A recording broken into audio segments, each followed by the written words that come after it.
कि हमने last class में बात की थी कंपैरेटिव मॉर्फोलॉजी एंड एनाटॉमी, ठीक है ना।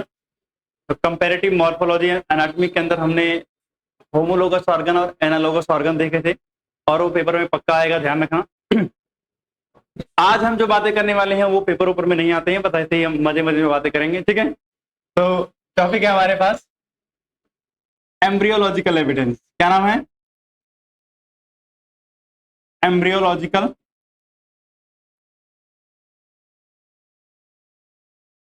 एविडेंस। अगर मैं एम्ब्रियोलॉजिकल एविडेंसेस की बात करूं तो इसमें एक भाई साहब थे जिनका नाम था अर्नेस्ट हैकल।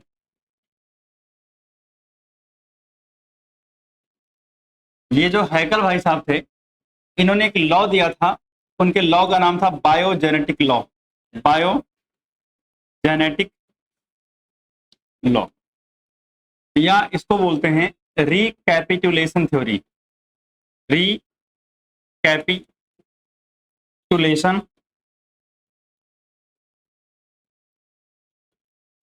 Recapitulation theory. अगर हम बात करें तो इन्होंने बहुत सारे एम्ब्रियो की स्टडी की थी, और स्टडी करने के बाद इन्होंने बताया था ओंटोजनी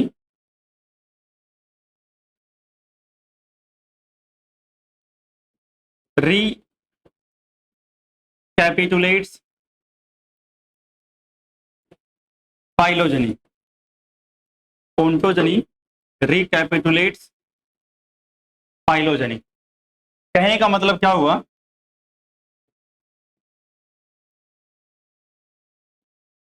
embryonic stages of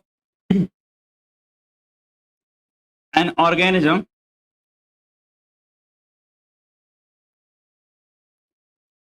passes through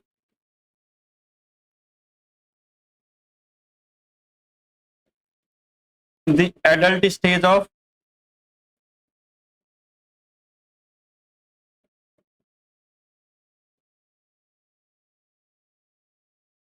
ancestral embryo।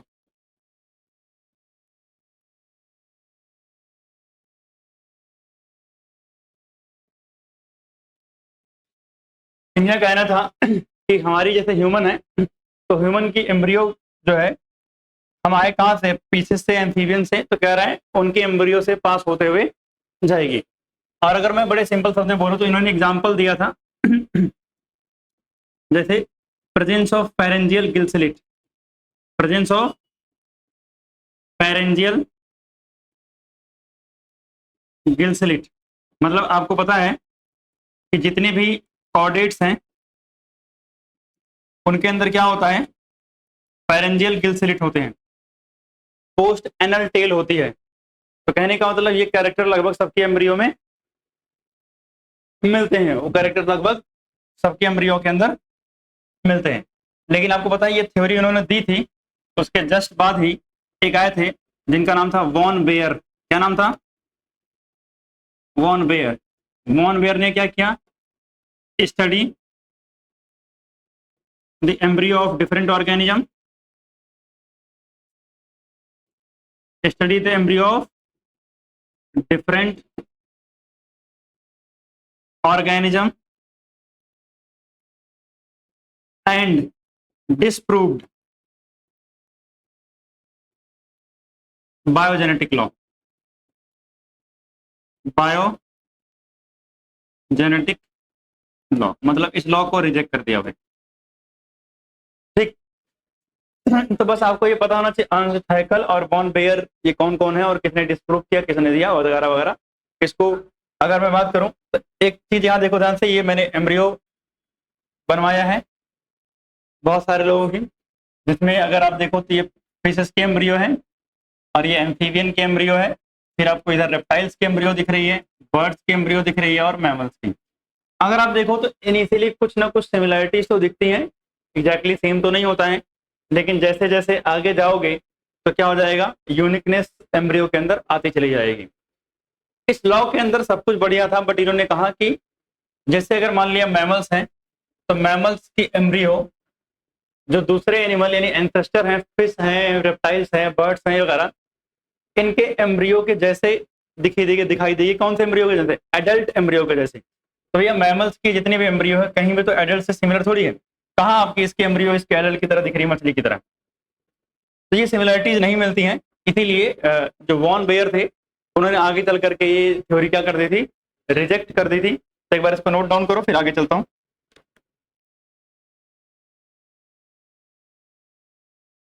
अब मेरी बात सुना ध्यान से। अब हमारे पास जो अगला आता है बच्चे, वो आता है bio geographical evidence. Bio geographical evidence.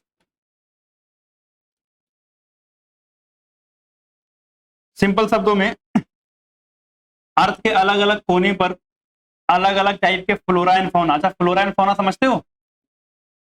Flora क्या होते हैं? प्लांट, और फौना क्या होते हैं? एनिमल्स। तो पहली बात तो यहां लिख दे रहा हूं मैं, फ्लोरा जो होते हैं वो क्या होते हैं? प्लांट होते हैं, और फौना का मतलब क्या होता है? एनिमल। तो कह रहा है अर्थ के ऊपर अलग अलग वैरायटी के एनिमल्स एंड प्लांट जो अर्थ के अलग अलग कोने में मौजूद हैं, उनकी स्टडी करना, इसे हम क्या बोलते हैं? बायोजियोग्राफी बोलते हैं। क्या बोलते हैं? बायोजियोग्राफी बोलते हैं। एक्चुअली में इस थ्योरी के बहुत बड़े सपोर्टर जो थे वो अल्फ्रेड रसेल वैलेश। इनके हिसाब से इन्होंने क्या किया था? इंटायर वर्ल्ड को डिवाइड किया था 6 डिवाइडेड इनटू 6 रियल। समझ रहे हो? जैसे राजा नहीं, राज हुआ करता था, साम्राज्य, तो वैसे ही टोटल। हाँ, मतलब जहां पर राजा एक तरीके के राज करते थे, पूरा एरिया होता था, वैसे इन्होंने पूरे वर्ल्ड को 6 रेल में डिवाइड कर दिया था। और इनका मानना था कि इनिशियली, मतलब इनिशियल टाइम में सिंगल लैंड मास था। क्या था?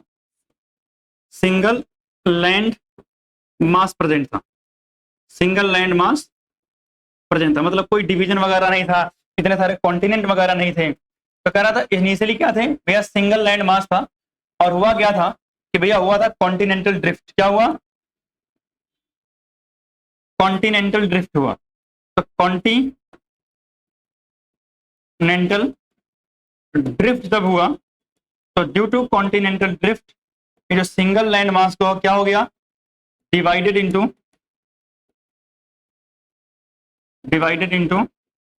Different continent, different continents.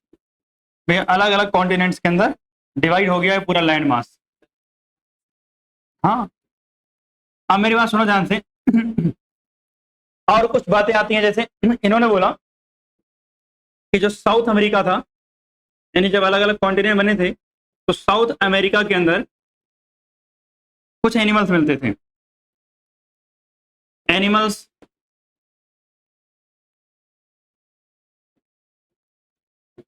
Resembling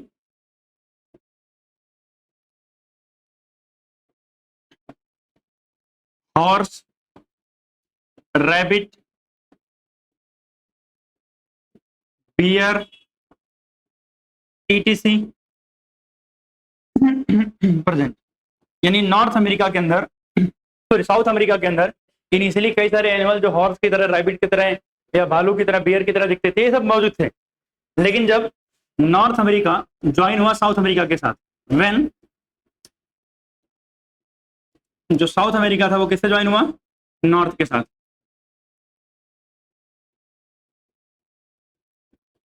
joint by North America. तो पता है क्या हुआ कि ये सारे एनिमल्स क्या हो गए? एक्सटिंक्ट हो गए। ये सारे एनिमल्स क्या हो गए? एक्सटिंक्ट हो गए due to competition with the flora and fauna of the North America. ठीक। तो एनिमल्स क्या हो गए ऑफ, अच्छा एस ए लिख दो, साउथ अमेरिका चल जाएगा। साउथ अमेरिका क्या हो गए, मतलब साउथ अफ्रीका मत समझ लेना उसको, extinct, extincted due to competition, due to competition with North American flora and fauna. ठीक है, इसका और कुछ एग्जांपल जैसे देते हैं कि ऑस्ट्रेलिया के अंदर, ऑस्ट्रेलिया में आपको क्या मिलेंगे, मार्सुपियल्स मिलेंगे ना। ऑस्ट्रेलिया में क्या है, मार्सुपियल्स हैं। और ये मार्सुपियल क्यों है, क्योंकि वहां कंपटीशन इनको कम मिला। ऑस्ट्रेलिया में क्या है, मार्सुपियल्स प्रेजेंट है, किसकी वजह से, due to absence of competition. Otherwise बाकी सारी एरिया में ऐसा माना जाता है जी मार्सुपियल्स थे लेकिन वो एक्सटिंक्ट हो गए, किसकी वजह से, कंपटीशन की वजह से। तो ये ओवरऑल मिला जुला के ये साबित करने की कोशिश करते हैं कि भैया कॉन्टिनेंटल ड्रिफ्ट की वजह से अलग अलग ज्योग्राफी बनी। अगर अलग अलग ज्योग्राफी बनने की वजह से वहां अलग अलग कंडीशंस थी, और जब अलग अलग कंडीशंस मिली तो वहां पर अलग अलग एनिमल्स इवॉल्व हुए। अच्छा मैं यहाँ एक चीज और ऐड करना चाहूंगा, मतलब यहाँ क्या मिली, डिफरेंट कंडीशन, जो मैं बोल रहा हूँ कि यहाँ क्या क्या मिली, डिफरेंट कंडीशन, और different condition and evolve different animal, different flora and fauna लिख देता हूं, फ्लोरा एंड फौना। यही बात आप यहाँ मेंशन कर सकते हो, जब कॉन्टिनेंटल ड्रिफ्ट हुआ तो ये भी चीजें हुई थी वहां पे। क्लियर। तो इस तरीके से हमारा जो बायो ज्योग्राफिकल एविडेंस है, जैसे एक मैप है यहाँ पर जिसमें आपको ये मार्सुपियल्स दिखाए हैं कहाँ कहाँ पे मिलते हैं। जहाँ पे कंपटीशन कम देखने को मिला वहां मार्सुपियल्स आपको देखने को मिलते हैं, बाकी सारे रीजन्स के अंदर मार्सुपियल्स देखने को नहीं मिलते हैं। तो उसमें जो था ऑस्ट्रेलिया था, हाँ हाँ कुछ वहां भी मिलते हैं, थोड़े बहुत ऑस्ट्रेलिया में मेनली मिलते हैं। तो एक थोड़ा सा आइडिया बस, बाकी मैप का कुछ काम नहीं है, यही है मेन जो है। एक बार इसको नोट डाउन करो फिर आगे चलते हैं।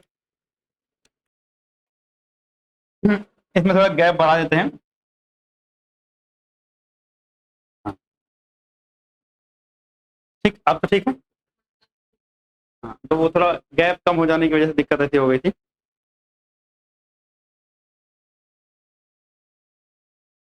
चलें, अब हमारे पास आता है बायोकेमिकल एविडेंस। कौन सा evidence, biochemical evidence.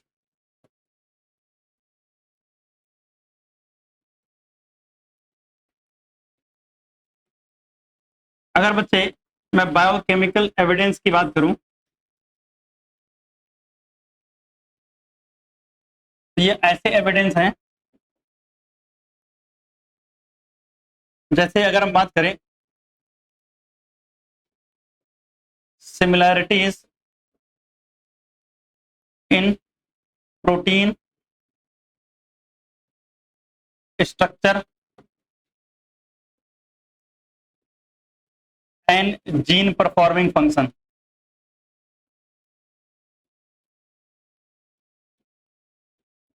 Gene performing function, एक बात बताओ, जब हमने जेनेटिक्स में पढ़ा था तो हमने क्या पढ़ा था कि जितने भी जीन्स में अगर हम बात करें जो कोड थे, कोडोन, वो हर एक एनिमल के अंदर सेम कोड करते थे। प्रोटीन की स्ट्रक्चर सब में लगभग सिमिलर है, डीएनए सबके अंदर जेनेटिक मटेरियल है मोस्टली के अंदर, आरएनए वही सारे फंक्शंस कर रहा है, वही आरआरएनए वही एमआरएनए बनाने का तरीका मैकेनिज्म वही है लगभग। तो मतलब अगर इतना कुछ सिमिलरिटी दिख रही है हमारे सेल के अंदर हमारे सेल के अंदर मौजूद बायोकेमिस्ट्री के अंदर, तो इसका मतलब कहीं ना कहीं ये एक ही जगह से इवॉल्व होकर आए होंगे। तो मतलब बायोकेमिकल एविडेंसेस में क्या कहते हैं कि ये सिमिलरिटी जो इन सब में दिख रही है ना, ये क्या करते हैं, ये क्या है भाई साहब, ये है एविडेंस ऑफ कॉमन एंसेस्ट्री। ये क्या है, एविडेंस ऑफ कॉमन एंसेस्ट्री। भैया इनके एंसेस्टर सेम रहे होंगे तभी आपको ऐसी सिमिलरिटी देखने को मिल रही है, अदरवाइज इतनी सारी सिमिलरिटीज आपको देखने को नहीं मिलती। तो यहां तक की बातें हुई और हमने जो है एविडेंस जितने भी थे वो खत्म कर दिया।